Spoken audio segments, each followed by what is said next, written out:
This is the story of a man who lost everything and became a legend.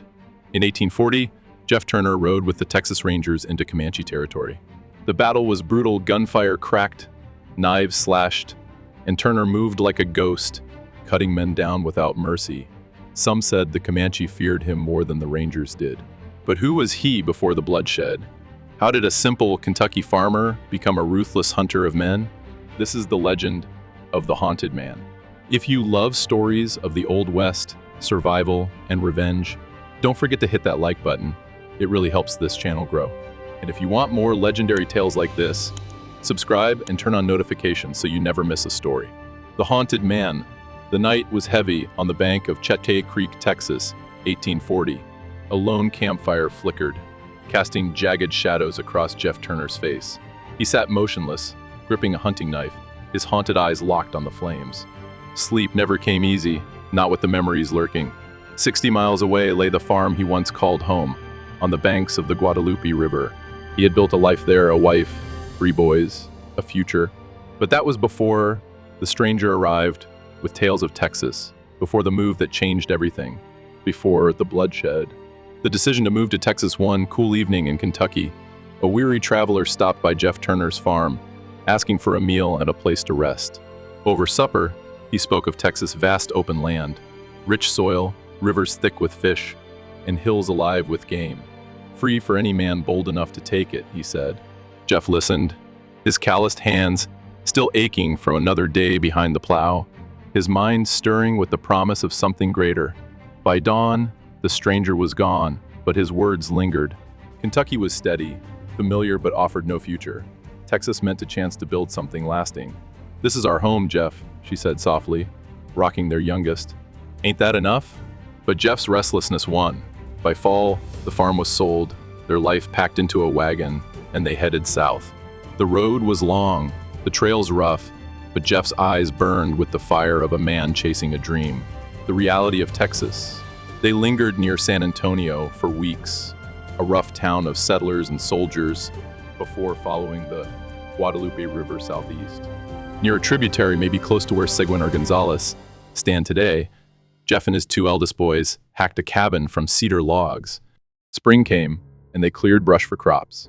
The land was everything the stranger had promised. Fertile, wild, alive. Jeff hunted deer and turkey, keeping the table full, while a creek bubbled nearby, its water clear and cold. His wife softened to it, humming as she worked the garden. The boys chased wooden hoops by the stream, their laughter ringing through the air. For a moment, it felt like home. But peace never lasts long on the frontier. And Jeff Turner was about to learn that the hard way. Jeff kissed his wife goodbye, her song trailing after him as he slung his rifle over his shoulder and headed out to hunt.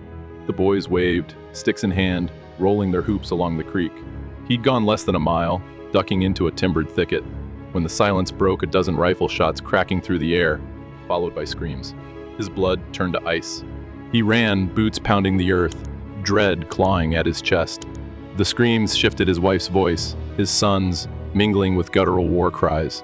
Then, silence, save for the shouts of the attackers. The Comanche raid.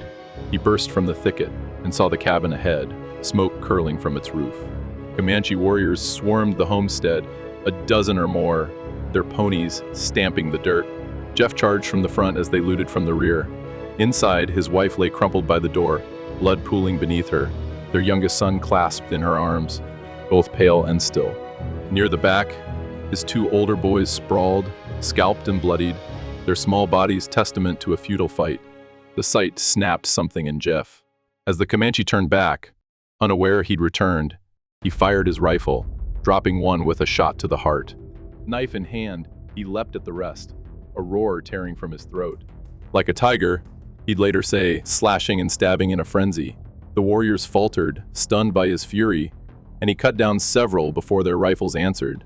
Bullets tore into him shoulder, thigh, chest, and he fell, blood soaking the dirt beside his family. The Comanche, spooked by the possibility of more Texians, grabbed their spoils and fled into the hills. Hours later, a neighbor rode by, drawn by the unnatural quiet. He found the carnage, Jeff's family dead, 4 Comanches sprawled around them, one with Jeff's knife buried to the hilt in his ribs. Jeff lay across another, hands locked around the warrior's throat, barely alive. The neighbor hauled him onto a horse and brought him home, where rough stitches and whiskey kept death at bay. Turner's survival and transformation for weeks. Fever and pain racked him, but he survived. His body mended, his mind did not. The man who rose from that bed wasn't the farmer who dreamed of Texas. That man died with his family. What remained was something else, something hollow. At night, when the pain lessened, he wondered, was Texas worth it? Had he chased a dream, only to bury it in the dirt?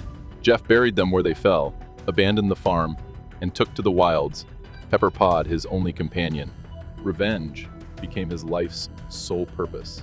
He told himself it was justice, but sometimes, when he gutted a warrior in the dark, he felt nothing, no rage, no relief, just the same emptiness that haunted his nights.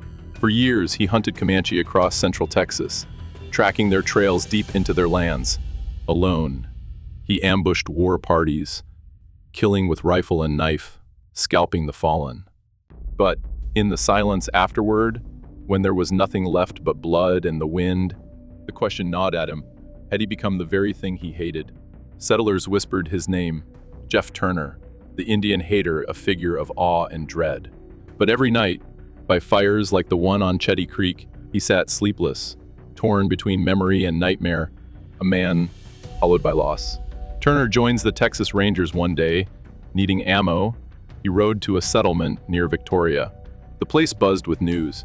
Texas Rangers had trudged in on foot, their horses stolen by Comanche that morning. Young and green, led by a 23-year-old rookie named Bigfoot Wallace, they were mad as hornets and itching for payback. A rancher offered them a remuda of half-wild horses, and soon they were saddled, chasing the thieves. Jeff watched from the edge of town, then spurred Pepper Pod to follow. The Rangers tensed as he approached, hands on guns, until Wallace squinted. "You a stranger around here?" Jeff shook his head, voice low. "Know every watering hole from here to the Rio Grande. Ain't me scared of the Comanche, it's them scared of me." He spat, eyes dark. "Got 46 scalps hanging in my lodge back on Chetty Creek. I aim to make it 100. Wallace, uneasy but desperate, nodded. Jeff joined the ride. The battle with the Comanche Jeff led the Rangers to the Comanche camp at sundown. The charge was sudden, brutal. Rifles cracked, knives flashed in the dying light.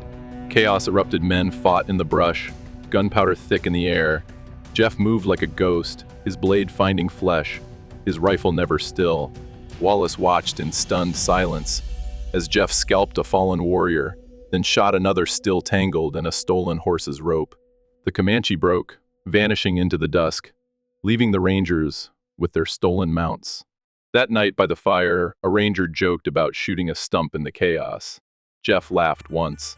The sound was raw, unsettling. But as the fire crackled and the others drifted into sleep, he sat awake, staring at the blood still caked beneath his nails. If this was justice, why did it feel no different than the nightmare? He ran a hand over his knife, then to the scalps at his belt.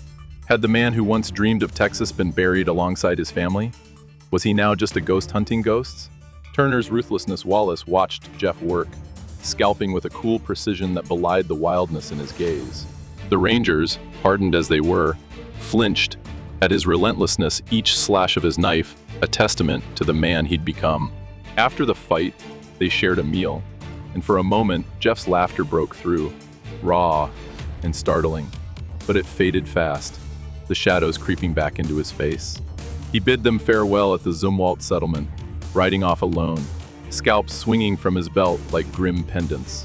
Turner's fate, unknown. Wallace's legend grew, a ranger till 1899, but Jeff's end stayed a mystery. Years later, in 1932, an old cowboy named Frank Collinson sat with writer Frank Dobie in an El Paso hotel room. Over a flickering lamp, he shared two tales Wallace had told him. In one, the Comanche caught Jeff asleep, bound him, and dragged him to a chief's camp. Under a brutal sun, they staked him out, beat him, and cut out his heart for the chief's wife to eat, believing it held power for her unborn child. In the other, Jeff and a man named Smokey fought off a raiding party, only to trap themselves in a cave.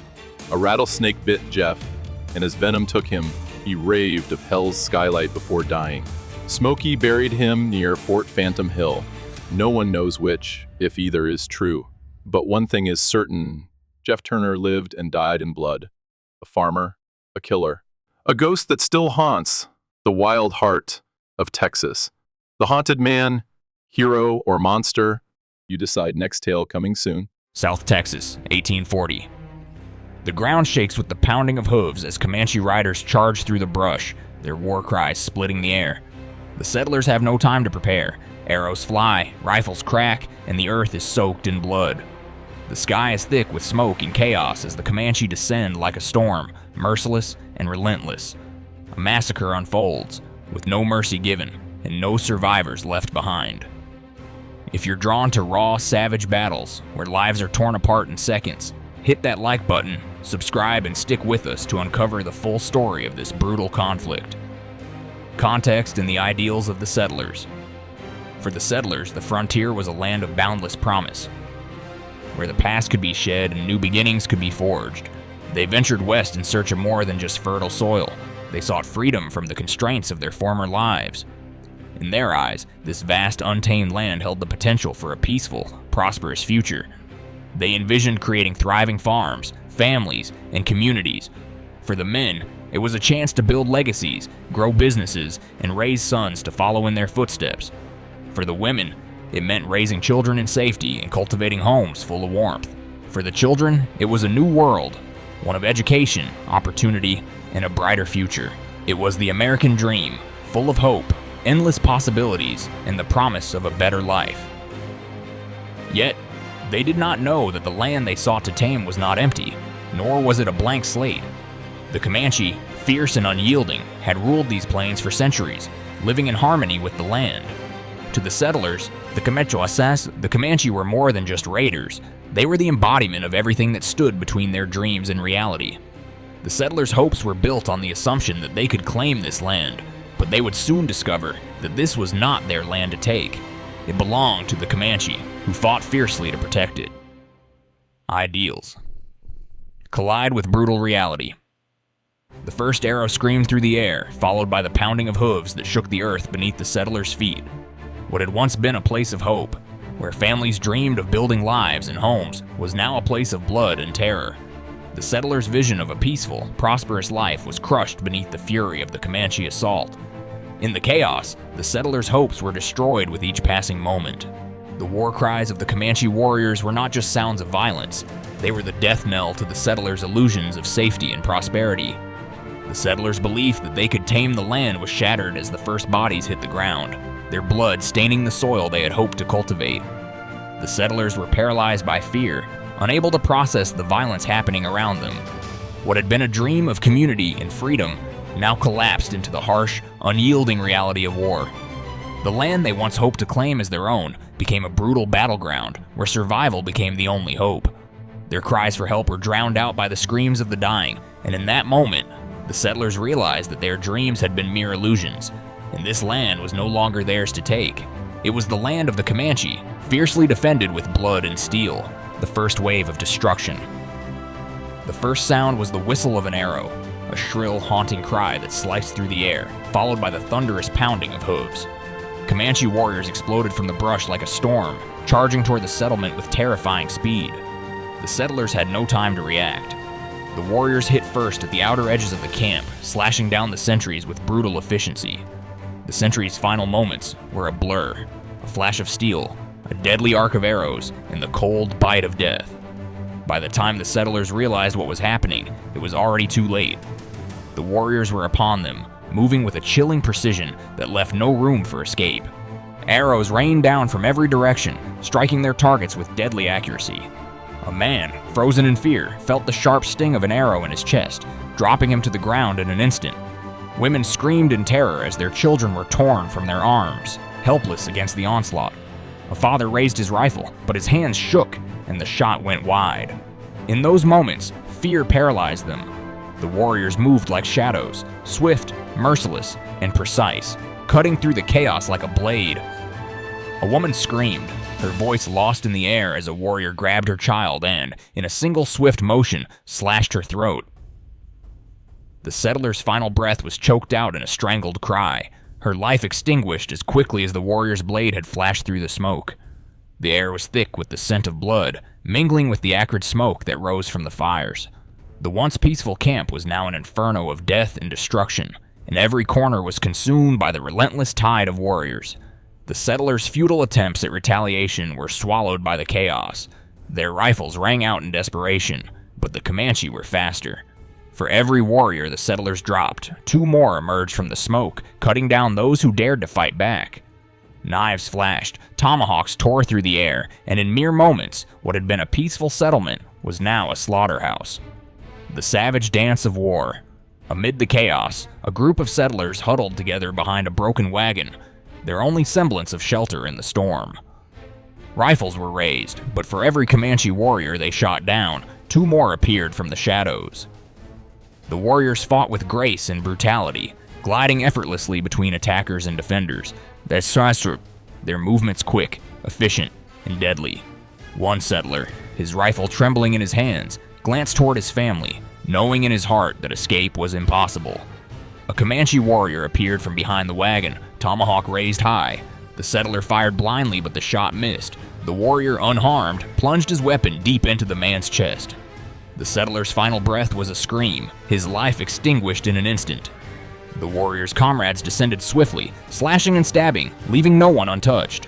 The ruthless precision of the attack felt like a mechanized dance of death, where no one could escape. The turning point.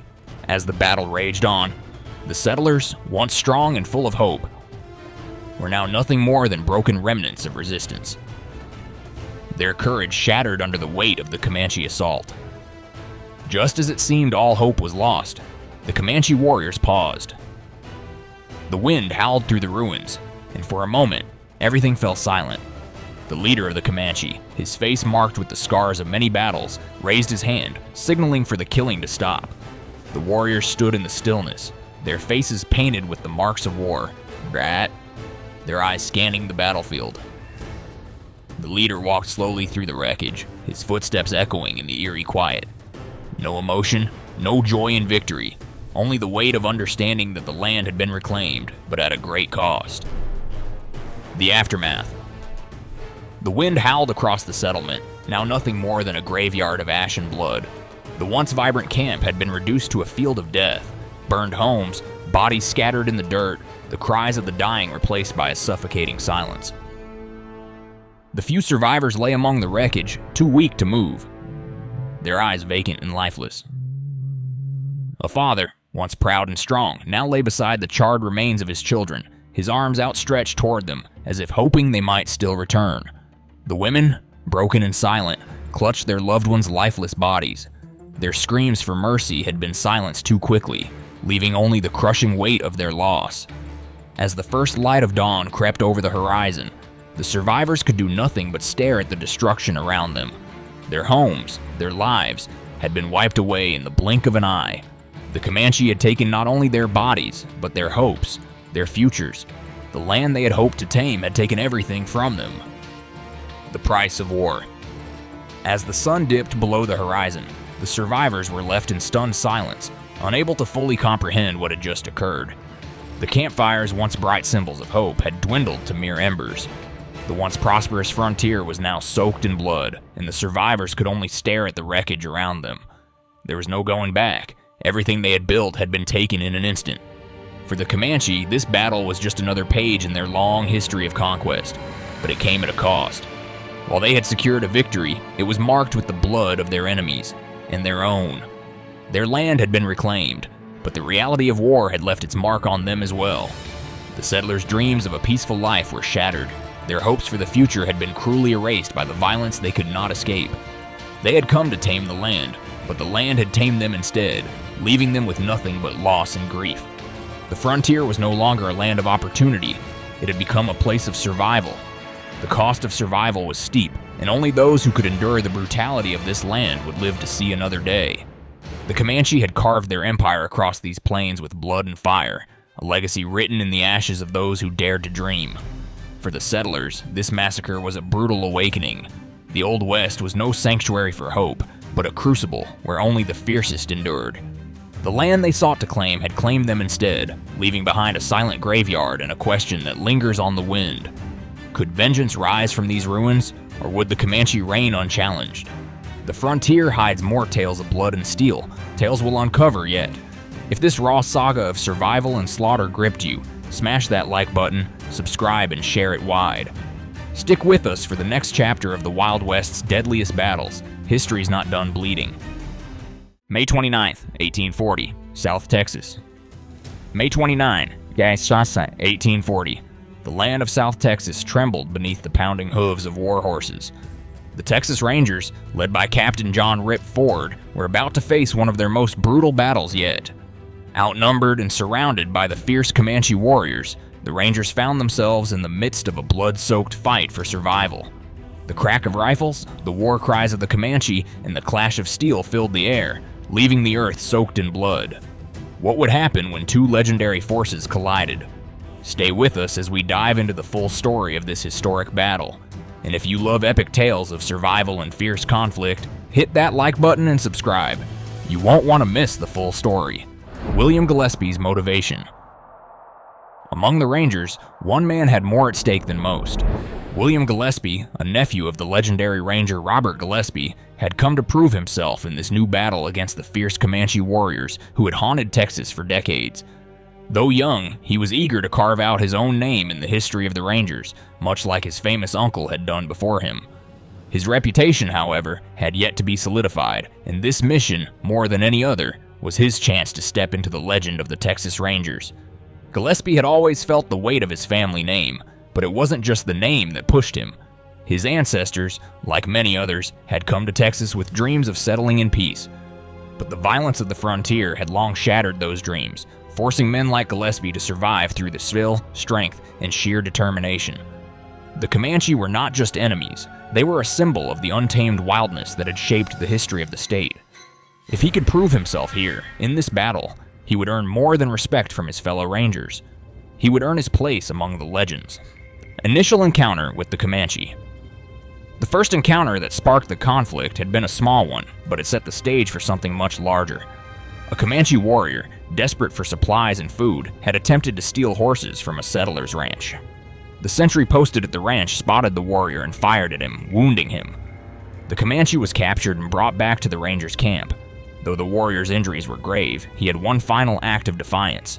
He cursed the Rangers, declaring that his tribe would seek vengeance for the death of one of their own. This small act of violence would unleash a storm. The Comanche had no concept of mercy. They would never forgive such an insult. The tribe had always retaliated in kind, and their warriors moved with the speed and precision of an unstoppable force. What started as a minor raid was now a declaration of war. Conflict with Fort Merrill's commander. As the Rangers prepared for the inevitable Comanche retaliation, Captain Ford knew he needed reinforcements to handle the coming storm. He sent Edward Burleson Jr. to Fort Merrill, hoping to get additional men. But when Burleson arrived, the reception was far from welcoming. The commander at Fort Merrill, J.B. Plummer, was indifferent to the plight of the Rangers. He gave little thought to the situation, even allowing his men to mock and disrespect the body of the dead Comanche warrior. It was an insult that would have deepened the enmity between the two sides. Ford had hoped for a show of solidarity, but instead, he was met with indifference and disregard. It was a reflection of how disconnected some military leaders were from the realities on the frontier. Plummer's lack of urgency and respect for the Comanche only worsened the situation. Comanche's response. The Comanche warriors, angered by the death of one of their own and the disrespect shown by the Rangers, began to plan their retaliation. A survivor of the raid had informed the tribe of the attack, and they gathered their forces for a swift response. They knew that the Rangers were outnumbered, but the Texans' superior weaponry, especially the Colt Walker revolvers, would be a problem. Despite the Comanche's fierce fighting abilities, they would have to move quickly. Their strategy was clear: a swift strike at the heart of the Rangers' camp to incapacitate them before they had a chance to retaliate in full force. What the Rangers didn't know was that the Comanche were already circling, preparing for the ambush that would come at dawn. Discovery of a war party. On May 29, a group of Rangers led by Ford came across tracks in the sand that confirmed their worst fears. The Comanche were nearby. Preparing for war. Scouts had been sent out to track the enemy, and they had returned with news of fresh horse prints. The Rangers had little time to prepare. They were about to face a battle for their lives. As Ford led his men through the wilderness near Agua Dulce Creek, the tension was palpable. The riders' eyes were sharp, watching the land carefully. The horses moved with precision, each ranger aware of the risks that lay ahead. Ford knew the Comanches' reputation well. They fought fiercely and knew the land better than anyone, but he also knew that his rangers were a well-trained, disciplined force. This would not be an easy fight. Texas Rangers' firepower. Ford's Rangers were armed with Colt Walker revolvers, a weapon far superior in firepower to the Comanches' traditional bows and arrows. The Colts, with their large caliber and rapid fire capability, gave the Rangers a distinct advantage. But superior weaponry would only go so far in the rugged, unpredictable terrain of the frontier. The Comanche, despite their relatively lighter weapons, had unmatched skill in maneuvering across the land. Their ponies could move faster than the Rangers' horses, and their ability to strike from ambush was second to none.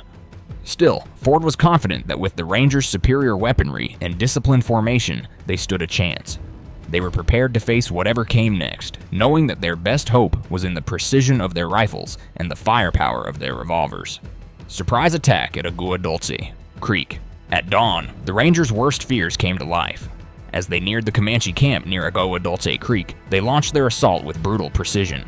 The Rangers rode in fast, charging straight into the heart of the enemy camp. The surprise was total. The Comanche warriors were caught off guard by the speed and ferocity of the attack. The battle was swift and violent. Guns fired, rifles cracked, and knives flashed in the early morning light. The Comanche warriors, skilled in battle, were overwhelmed by the sheer firepower of the Rangers' Colt revolvers. Despite their superior numbers, they struggled to fight back against the disciplined and relentless attack.